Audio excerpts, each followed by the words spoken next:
Tommy Rex, and you're listening to today's Boondoggle.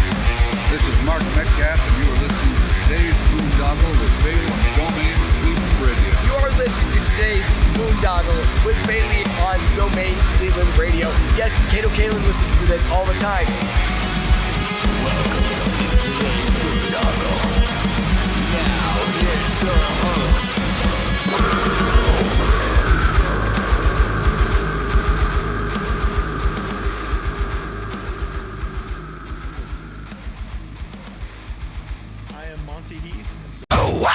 Incarceration, America's rock, metal, and tattoo festival returns this summer with Limp Bizkit,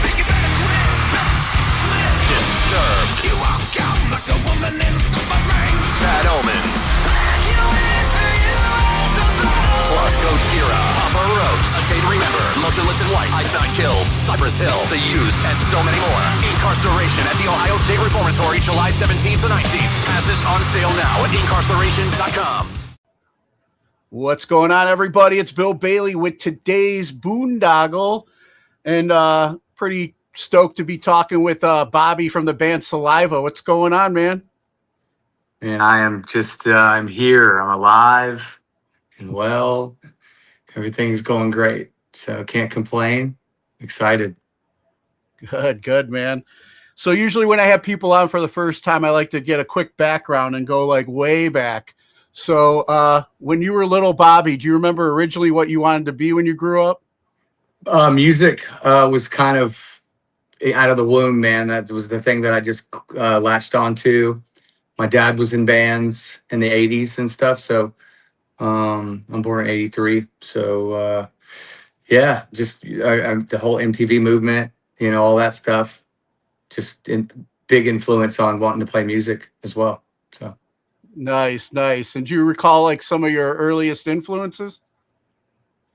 I mean, yeah. I mean, you'd watch MTV and you'd see like, you know, Motley Crue, like Looks That Kill video and stuff like that. I always thought the bands looked like superheroes to me, like with their costumes, you know, like even like Twisted Sister, when you watched like We're Not Gonna Take It, the whole acting in the beginning and all that stuff, just, I don't know. I mean, I think a lot of kids were watching cartoons and I was watching MTV, you know, so.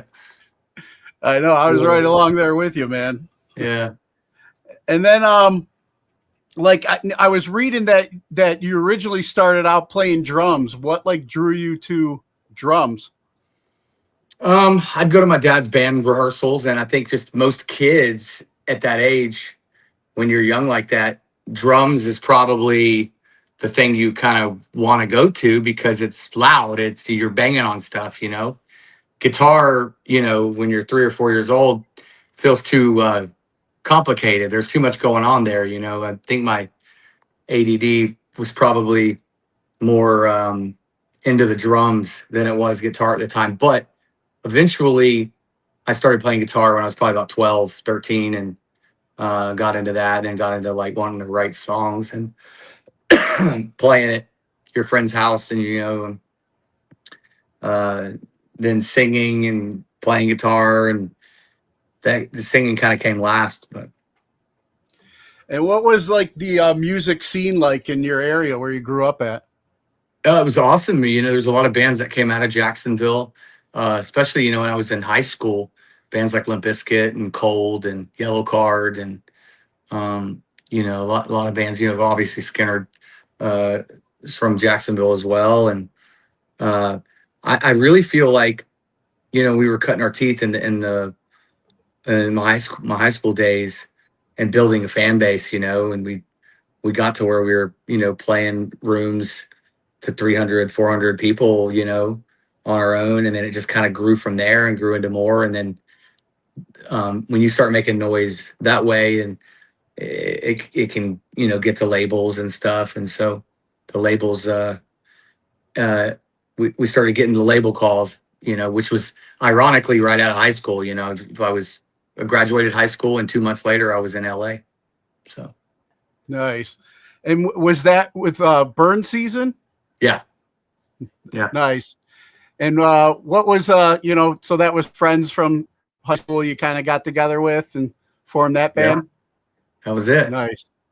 Nice. Yeah. I'm always curious about band names. What was the inspiration for Burn Season? Do you recall? Well, we were called SmackDown at the time, like SMAKT down, and then but wrestling had SmackDown at the time, which was pretty popular, and they were like, "Yeah, you're probably gonna have to change the name." And so we Damon came up with Burn Season, and actually, I think he called it Burning Season or something like that, and then it kind of we just dropped the burning to burn, but. Yeah, I mean, he has to take credit for that since he's got it tattooed on his arms. Nice. I wouldn't have done that, but he did. Nice. Yeah, I'm a big wrestling mark myself. So as soon as you said SmackDown, that's exactly what popped up in my head. Yeah. So the label kind of said, you guys probably should change your name. And so we did. And then Nice. some friends of ours were getting signed out of Jacksonville too, Shinedown. So then they ended up being Shinedown. So Nice. And then like when was it that you made the jump over to performing with Saliva? that would have been 2011. So I with Burn Season, we did our record with Bob Marlette, who did the first couple Saliva records. He did a bunch of records too, which actually had no correlation with Saliva at all, other than Bob, doing our record and doing their record and hearing his stories. But after that, we ended up going with an independent label because Elektra had dropped us. They'd kind of shifted gears into getting a new, vice president of A&R and all that stuff. So they went through a whole label shift. So they got rid of a bunch of bands. We were one of them. We did an independent deal, and then kind of just didn't really go as planned. And I just started doing my own thing. So I started writing and recording my own songs and working on a band that way and getting some buzz there. And then I ended up getting a call in 2011 for the Saliva thing. And that was interesting. Nice.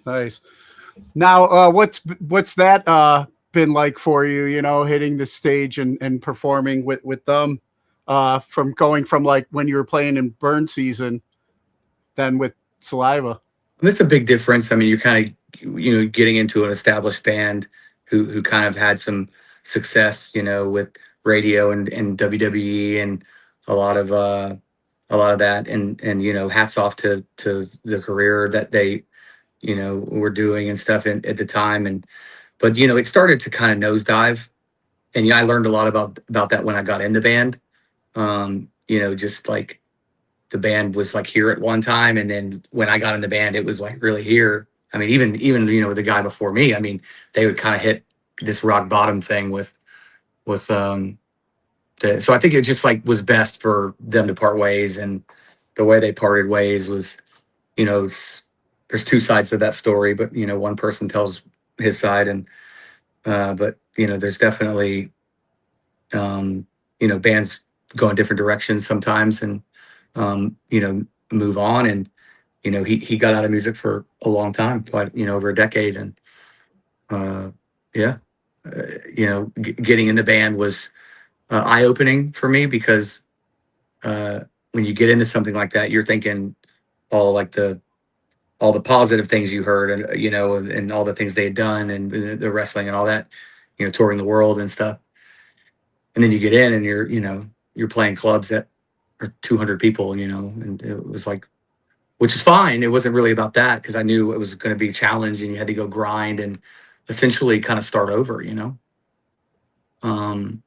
but it was fun. Those guys were great. And, Wayne, I love Wayne dearly, miss him every day. And, I learned a lot in those early years, especially. Yeah. So I got to experience a really cool thing that you did a couple years. I don't know if it was 2 years back. You guys were playing Sonic Temple, I believe it was, in Columbus, Ohio. Yeah. And I was up, side of the stage for your guys' performance. And you know, I'm also a girl dad myself, and I got to Oh. see you bring your daughter out to perform Cool. with you, and that was really awesome. Yeah. I mean, what was that experience like for you?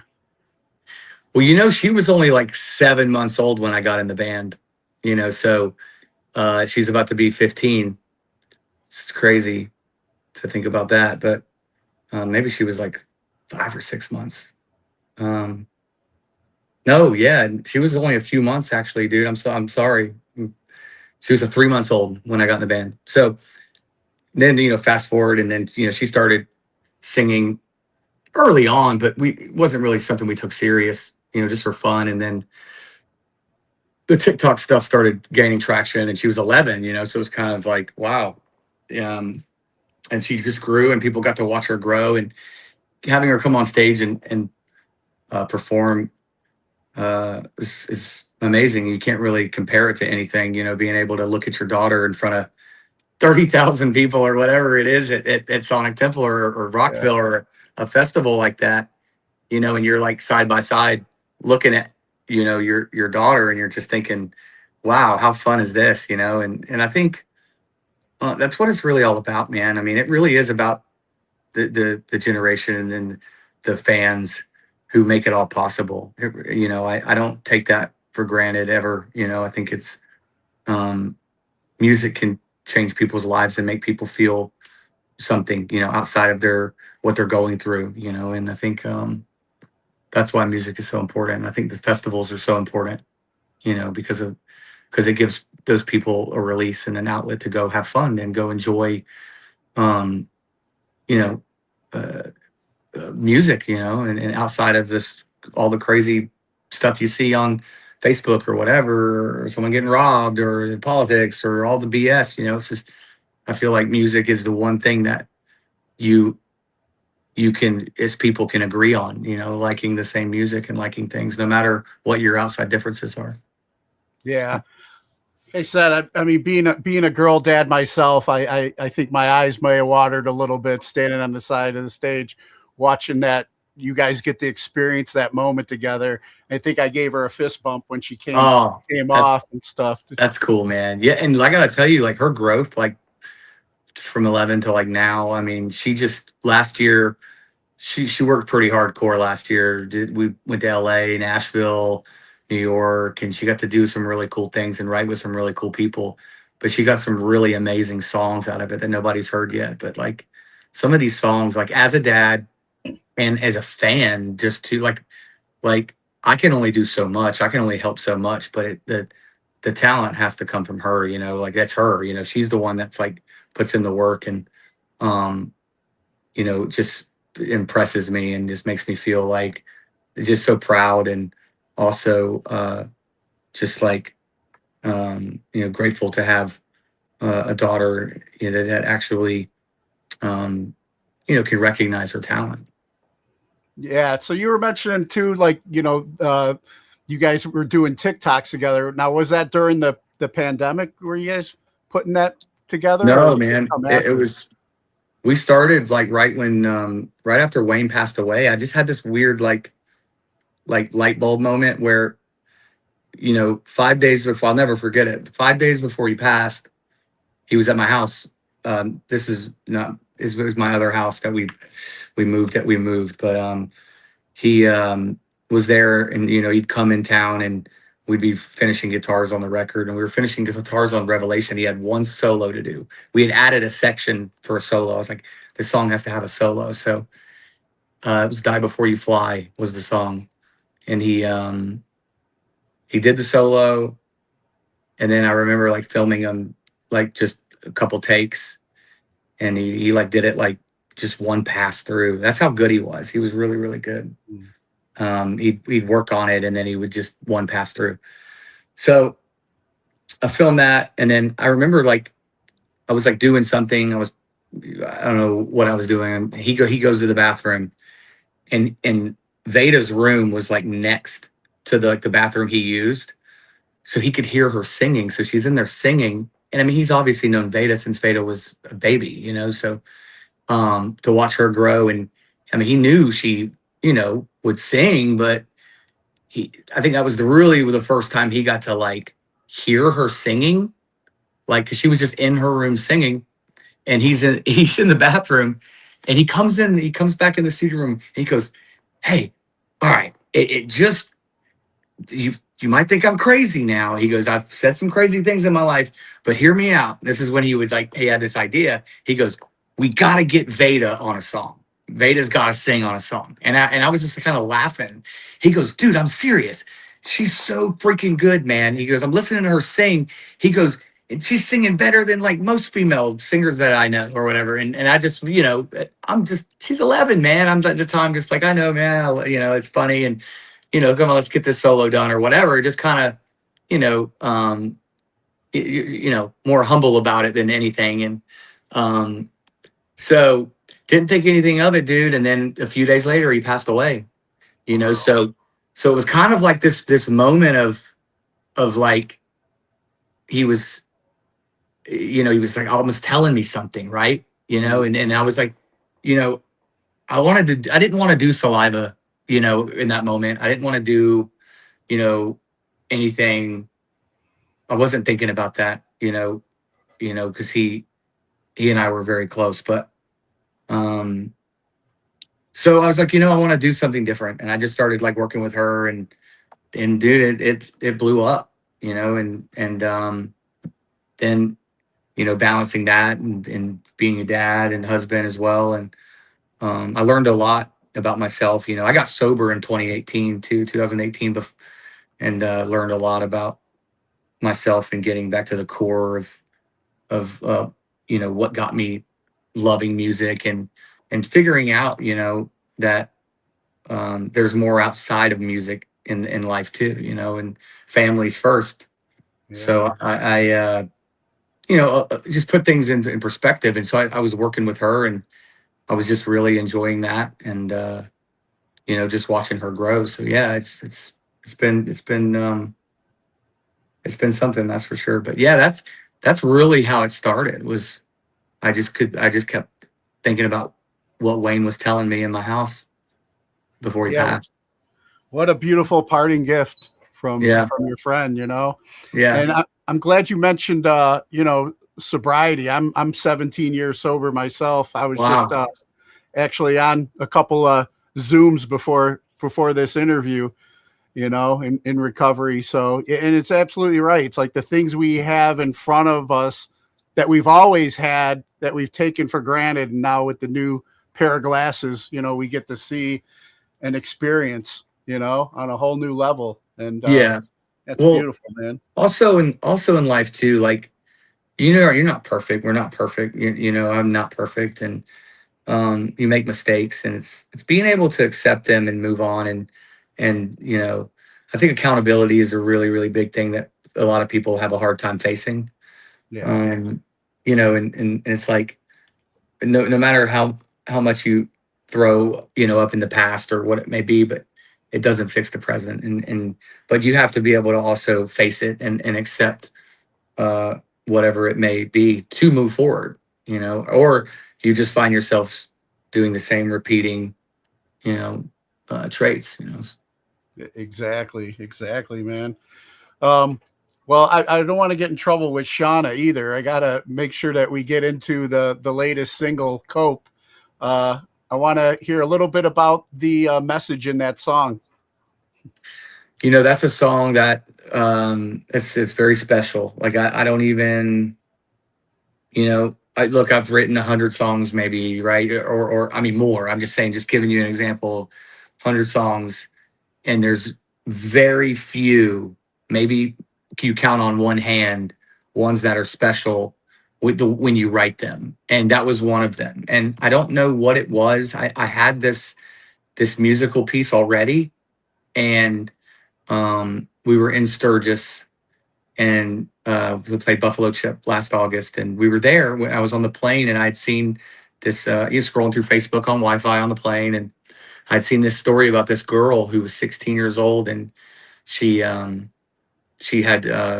she'd been being bullied, like cyber bullied online and stuff, and from friends, and over some guy or or whatever. And I'd seen the GoFundMe and that whole thing. Raising, she basically committed suicide and, you know, on a bunch of pills and stuff. And,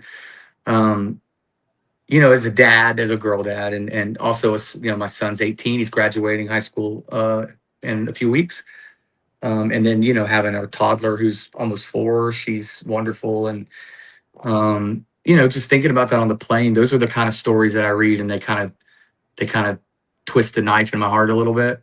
Yeah. So, I was like locked on a plane, man. I couldn't really do anything. So I just started writing lyrics from like her perspective of what she may have been going through, even though I didn't know this person. And just tried to correlate with maybe what teens are struggling with or whatever. And, you know, even my daughter, you know, she's a teen, she's almost 15. And, you know, they have friends that are going through things, or they go through things, and it's just part of life, you know. But when it gets that bad, it's like I always try to, you know, tell them you don't bully, you always try to be very kind, because you just don't know what someone's going through, you know. And so that, and originally the song was kind of like just catered around that, and then I thought maybe I need to add another perspective from a male perspective too. So I ended up starting the song off with you know, the guy, he was just a kid, you know, with, you know, just basically trying to get by in this world, you know, with, you know, cell phones and things. And so it's such a different world than it was when I was in school. And, yeah, you know, I got bullied, and I know people that did, but, you know, you just kind of rise up from it, you know, shake it off, and, you know, you go on about your almost like it would give you fuel back then to want to be something and want to do something. I wanted to turn that negativity into something positive, you know. And I think some kids today, they struggle with that, because when you're looking at your phone the whole time, which isn't reality, you know, a lot of that stuff's fake and phony, and you know, people trying to be something they're not, or aspiring to be something that they're not, and you know, it can take a toll. And so cope is just about, you know, trying to, you know, find your way and find hope in this thing called life.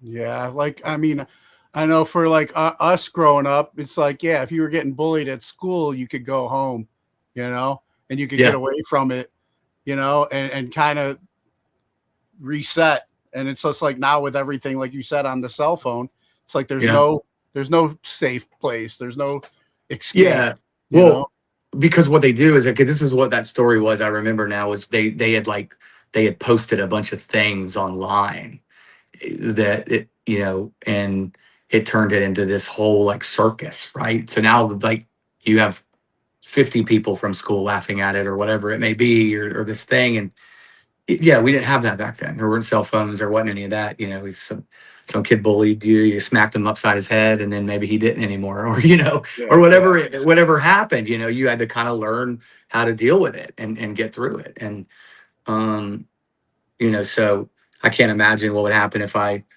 you know, got bullied, or, you know, someone did something, and the next thing you know, the whole school knows about it. And then it's like, oh crap, you know, that's a lot. That hurts more, you know? So. Yeah, exactly. Well, tell me a little bit about, you know, bringing like 1,000-Foot Crutch and you know, Trevor into the mix for this.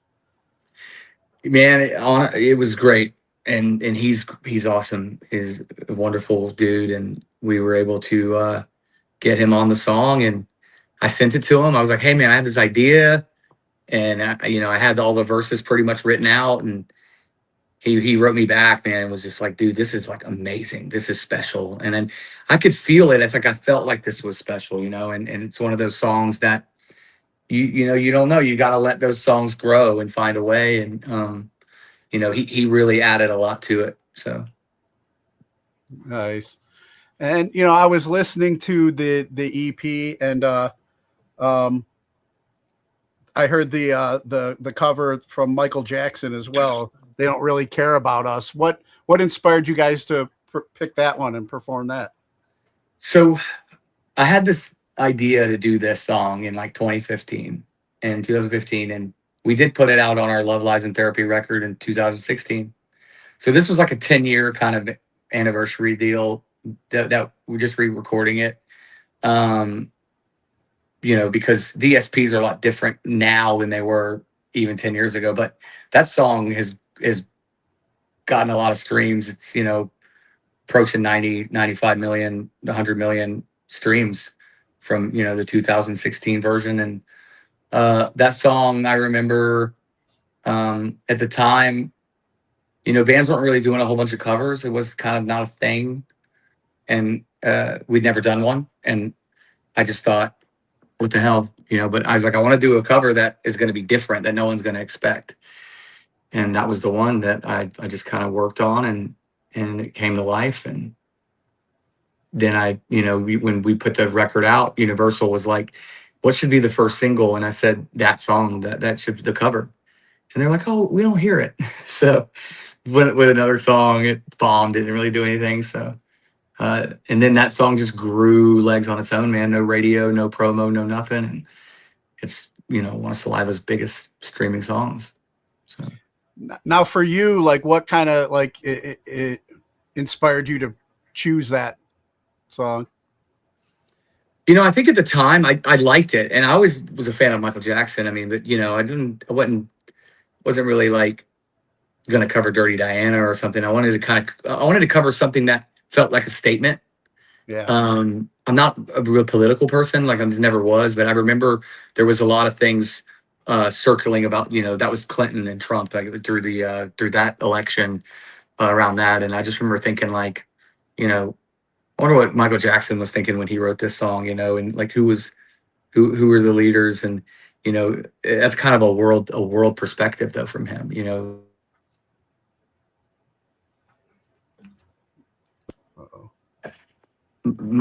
MJ was thinking that the world could be a better place. They don't care about us, and if only they had seen these things, and could prevent these things, like Martin Luther King or being shot or all these other stuff, then maybe we'd find a way. So, but once again, I wasn't thinking like, oh man, I got to put this out because it's election year. It was just the way it just tied together, and the timing of it. And then I thought, hey, maybe this will be something for people to listen to, and they'll like it or they won't like it. And we just got back from Russia. We just played 3 shows in Russia, and they definitely like it. They knew every word front to back of it, dude. So it shows you, that songs could be powerful like that. Yeah. I'm definitely one of those that like it. And another single that I liked, that as we were just talking, being men in recovery, I'm always kind of battling that voice, that inner voice in my head, so Too Broke to Fix single. You want to talk a little bit about the inspiration behind that? Yeah, Too Broke to Fix. I wanted to work with Austin. I'd known Austin, a minute, and he was getting back into doing music, and I think like, he's got such a like incredible voice, like just the way he delivers, and I was like, man, we should work on something together. But I was like, we're not going to do no ballad or anything like that. You know what I mean? Because a lot of people think Hinder, they think Lips of an Angel or something. So, but he has that rasp, man. I was like, I want to do something like really cool. Let's do like, what would like Manson do, or like, some more industrial kind of sounding thing. And that's how that song came about, really, was that. And then this guy, Ted Bruner, that's a friend of both of ours. It's kind of the triangle in that he had ideas for it, and we just all collaborated and finished it. And yeah, that's one of my favorites. And Austin was like, he came out to Howard's in LA, Howard Benson's, and he came in the studio and he was very well prepared, dude. He knocked it out of the park. And then like lyrically for you, what was that, putting that song together? Yeah, like the whole sometimes I feel like I'm just too broke to fix. I mean, you be reckless and whether you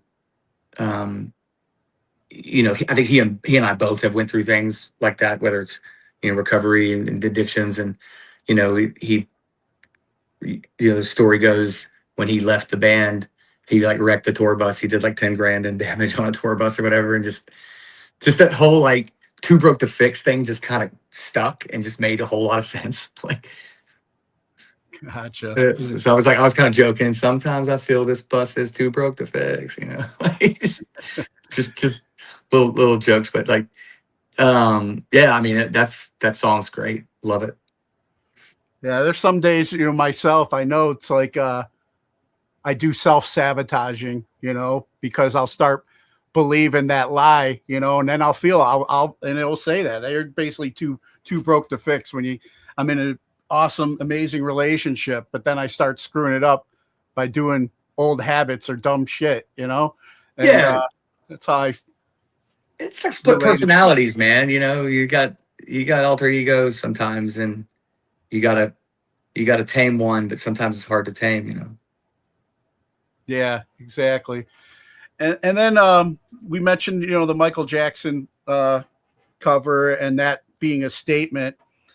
And maybe I'm reading a little too much into this one, but Hit 'Em Where It Hurts. Yeah. That sounded to me almost like a statement as well. Am I reading too much? Or okay. Well, so Josey did in the press. He said, "Man, he wrote that song about me, a diss track or whatever." But no, that's wrong. So I haven't actually done any interviews to really clear the air on that. But like, someone was trying to tell me that it was a diss track, and I screenshotted the email who I wrote it with. I wrote it with a guy, Blair Daly in Nashville in 2021. But those Wayne's guitars are on that track. I mean, Wayne was alive when the song was written and stuff and recorded. Like, we were going to put it on the Revelation record, and we didn't. We had like 30 songs. We narrowed it down to like 12 or 13. I mean, that's the truth. I mean, I'm a lot more clever. If I was going to like diss him, I mean, I'd be a little more clever on the diss track.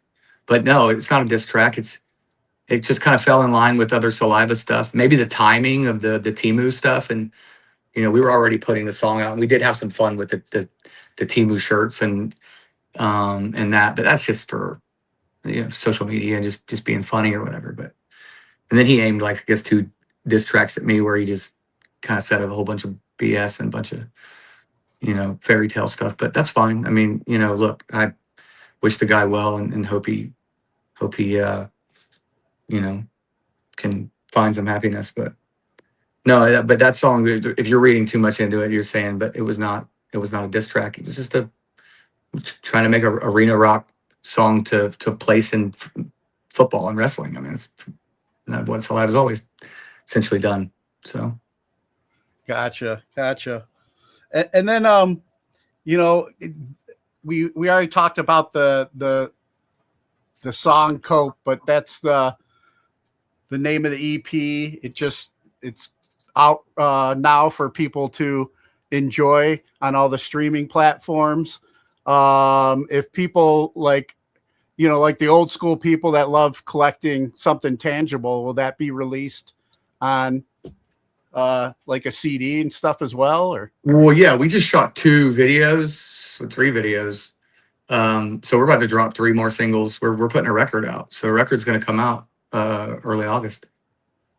Nice. Yeah. And then you guys working with Judge and Jury Records on this one. What's that relationship been like for you guys? Oh, it's been great. And then I have a label that I've started with Buddy Sean out of Texas called SV Records, and we're like partnered in that, and we signed 12 Stones and the band Earshot, and we're working on some signings as well, some other stuff, some interesting things. But yeah, so between Judge and Jury and SV, I'm staying busy, but it's been awesome, dude. Like with Howard and Neil and Grady and everyone over there is just easy to work with, and there's like no egos. It's all, everybody is for the song, let's get the best song. So nice. Yeah, I just had 12 Stones on recently as well, and we talked a little bit about that relationship and collaboration. So it's good, man. Good to Yeah, Paul's great, man. I've known him a long time, and he's a real one. So Yeah, for sure. I got that vibe for sure from him. And then another WWE connection there with those guys as well. yeah, So yeah, it's man. funny being a wrestling fan and how much it's influenced also my musical tastes along the way. Well, dude, and it helped careers of bands. It really did, man. I mean, think about it. Like, you know, you enter a whole new audience, you know, off of some wrestler's theme song. You know, it's crazy, man. But that's what that's what it's all about. Yeah, yeah. Now I want to be cognizant of your time. So before we get ready and wrap up, you mind if I ask you a couple questions I normally ask guests that I have on? Sure. Now we talked a little bit about some of the influences you had growing up, but who would you say are like the top 3 artists that you've been listening to today? Top 3 artists I've been listening to today, man. You know, I like, and I like Bring Me the Horizon. I like them. Their stuff kind of gets me going a little bit. I mean, they've been around a while, but you know, that's a band that I feel like are always navigating, you know, through, you know, music with, you know, they're focused on the songs. Yeah, I love the, you know, latest 3 Days Grace record. You know, there's definitely a lot of good stuff out there, man. You know, I like this band Unity TX. They're pretty dope, and like Magnolia Park, and there's a bunch of Pink Noise. Just heard some of that too. But yeah, I'm constantly just trying to find new stuff. Nice. And then we were talking about, you know, being dads and some of the things that kids are dealing with in school today. But what class do you feel should be mandatory before graduating high school today? What class should be mandatory? You know what? They need to they need to have trade schools. The kids need to learn a trade, at least one trade. You know, like, I don't know. They don't have app trades in schools. You know, it's so different, man. I feel like you have to know, obviously, you know, language arts, you know, that's communication, you know, English, complete sentences. And I feel like that'd be the most important one. I mean, math, I was never really great at math, but I'm pretty good at it now. You know, at least I think I am. And then who are 3 people who've inspired you and you can credit for making you the person you are today? 3 people that, oh, wow, man. Well, let me go my wife, my dad, and I got to go plural with my kids, you know? So Yeah, definitely. Yeah. Awesome. And then, I mean, I haven't asked this one in a while, but we've been kind of like touching a little bit about WWE. Are you a fan by any chance?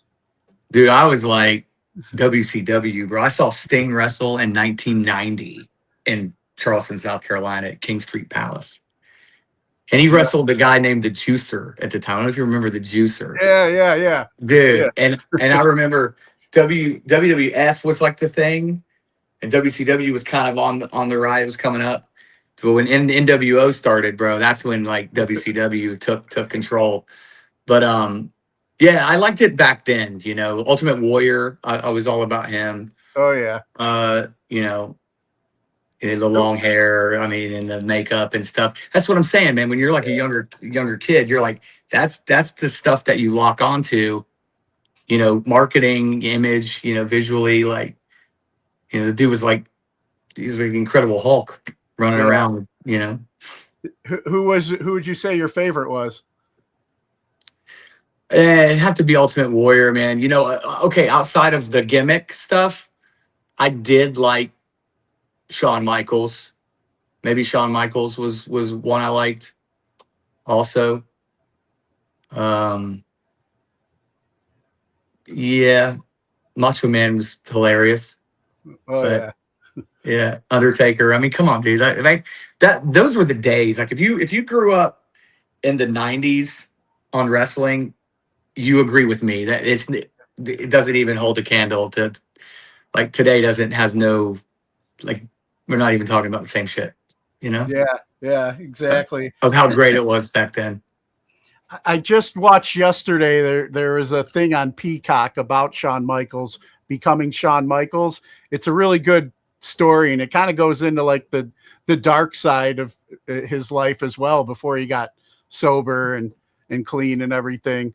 You know, some of the behind the scenes stuff. And then I just started watching the Hulk Hogan thing on Netflix as well. You know, I mean, dude, those dudes. I mean, you think about it. You could have a very short career, you know, or you know, you could have a great career or very short, but you know, because of, I think that the marketing of the image is important, you know, on how, you know, you're able to carry your career, you know, because the fans are the ones that buy in, right? And it's kind of like music too. It's entertainment, but you know, if you get the thing with wrestling, you get injured, your career is kind of done, you know, because you can't wrestle now. Now they got to move on to someone else, and they got to find someone else to replace you in that role of, you know, popularity or whatever it may be. And it's crazy. There's been so many wrestlers that we knew of that didn't have that longevity, but could have due to injuries and stuff. So yeah, I mean, a lot of staged and stuff, but you know, how they do it. But I mean, it's real, dude. I mean, they're putting their bodies through that stuff, man. You jump off the top ropes and flip on your back. I mean, yeah, you can't fake gravity, you know, dude. If I go do that outside, it's not going to end well. I can tell you that. You know, exactly. Yeah, I don't feel like they get enough props, but yeah, it was one of my things growing up as well, and I still like check it out now occasionally as well. Like my fiance has she's younger than me, and she has a 12-year-old son who's a big fan. So it's been cool. Oh, that's cool. Enjoy, like, we got together and had WrestleMania together and stuff like that. You just lived through him on it, David. You know, you need to go show him some of them old Royal Rumbles though, like back in the day. Yeah. I remember I could go to like Blockbuster and rent the video and go watch it, you know, Royal Rumble like 7 and shit, you know. Yeah. Still one of my all-time favorite ones was where you actually won the title at the end and Ric Flair ended up winning. That's still one of my all-time favorite Royal Rumbles, you know? Yeah. And dude, I mean, someone like him, for instance, long career, but up and down, you know, and then, but consistent with the character. Yeah. Oh, remember when he comes out in the NWO shirt, bro? You're like, what? Oh, dude, no way. You know, that's what I'm saying though. It was, you know, moving with the times and being able to get new generations, you know, and how are you able to do that? A guy like him was in wrestling for 50 years, man, you know, and able to have a career. Yeah. Well, and some of them kind of don't know when to turn the character off, you know, into go into their personal lives as well, you know. But, and that's like, you know, we don't, you know, I don't know what, you know, is, you know, going on there, but at least on the entertaining side, you know, it's definitely wrestling is it's a pretty powerful business for sure. Yeah, for sure. I know when I was out drinking and using, man, there was times my alter ego was Ric Flairish, and I was spending way more money than I should have been on drinks and the party, you know? Yeah.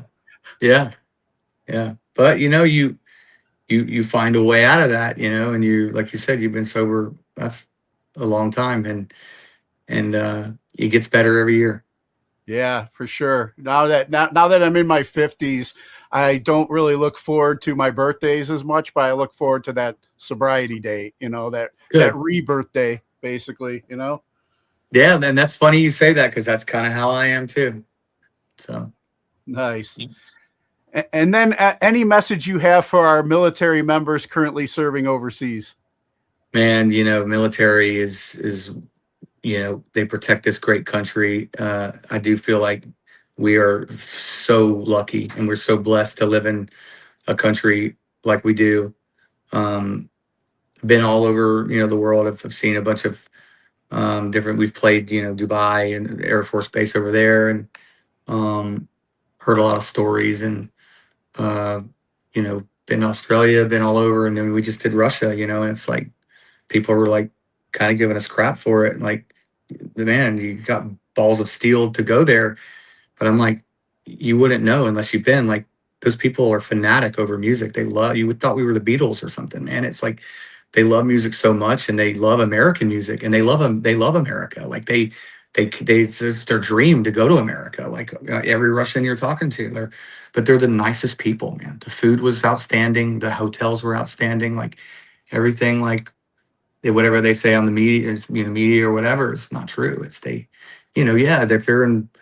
they're doing, whatever's going on in Ukraine or whatever, but I'm not a citizen there. I don't live there. I live here, and, similarities, we're doing some of the same stuff. So, I don't really, I don't have a dog in that fight, but what I did want to do was go play music for people that I knew were going to connect with that. And they were going to give a damn about the music, and they did. And it was like very eye-opening for me.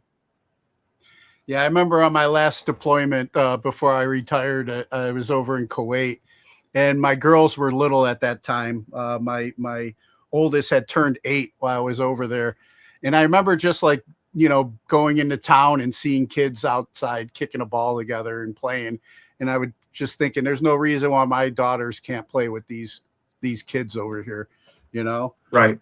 I mean, they're just trying to grow up and live, their best lives too, That's it, man. And like, being over there, I know that it's like, I don't know what is really going on. I don't really, but when you talk to them about how they're feeling or whatever, they're just so happy that we're playing music there for them. Because that's something that they look forward to.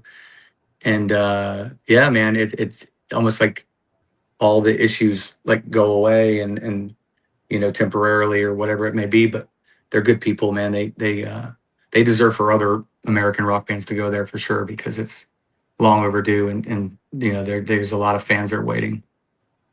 Awesome. And other parts of the world too. I mean, man, you think about it, there's a whole world out there. And they love American rock and roll. Yeah, for sure. Bobby, man, it's been really great talking with you. I'm glad we were able to have this conversation and share some of this. Now, for any fans out there that want to follow Saliva, check out what's going on with the new music and stuff like that, where would you send them? And most people have Spotify, Apple Music now. We're releasing new stuff. We got a bunch of new stuff coming out. Saliva social media. We're gonna drop a tour, announce a tour soon. And we are, and I'm on socials too. Feel free to send me a message anytime. And the fans are so important, and why any band can do what they do. And, any band that's touring are able to do it. It's because of the fans. I hope that tour announcement includes Cleveland, so I can come out and see you guys in person. Yeah, I hope so too, man. I love Cleveland. It's one of my favorite House of Blues too. It's great. Nice. And then one last favor before I let you go. You mind cutting a promo ID for the show? Just introduce yourself, and you're listening to today's Boondoggle. Today's Boondoggle? Yeah. Okay. Hey guys, I'm Bobby Amaru. I sing for the band Saliva, and you are watching Boondoggle. Awesome. Bobby, thank you so much for your time, man. It was great talking with you. You too, bud. All right, man. Talk soon. All right. Take care. All right, see ya. All right! Listen up! Hold on to your seats. Grab your girls, grab your beers. Hey everybody, this is Charlie from Anthrax, and you are listening to today's Boondoggle. This is Mark Metcalf, and you are listening to today's Boondoggle with Veda on Domain Cleveland Radio. You are listening to today's Boondoggle with Bailey on Domain Cleveland Radio. Yes, Kato Kalin listens to this all the time. Welcome to today's Boondoggle. your host.